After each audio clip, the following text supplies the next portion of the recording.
Қайырлы күн. Бүгін құймақтан торт пісіреміз. Менімен бірге болыңыздар. Ол үшін бізге осындай піскен құймақтар қажет. Шамамен 14-15 штуктай.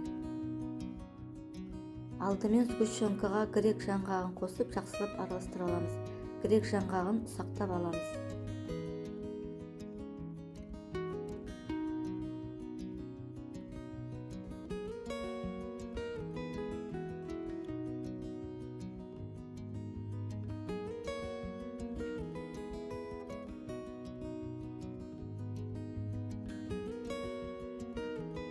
Әрі қарай тортымызды жинаймыз.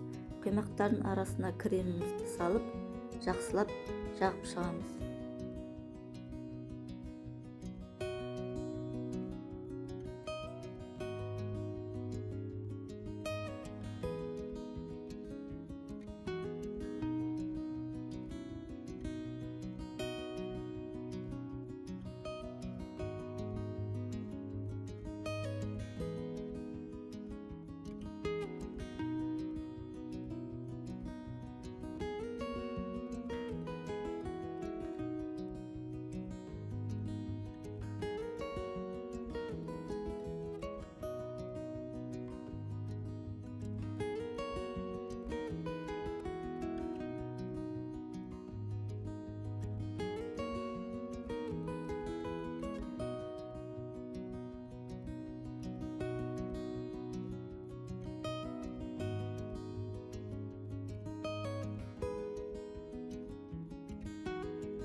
Соңғы құймағымыздың арасына кремімізді жағып аламыз. Осындай биік әдемі болып шықты. Тортымыздың үстіне сахарный пудраны сеуіп шығамыз. Қалған жаңғағымызды да сеуіп шығамыз.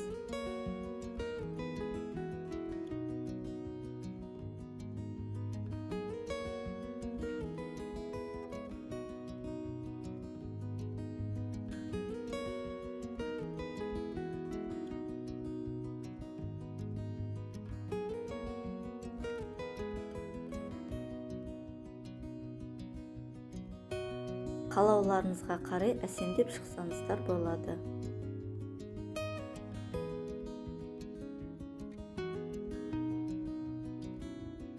Астарыңыз дәмді болсын. Назарларыңызға көп рахмет. Келесі кездескенше.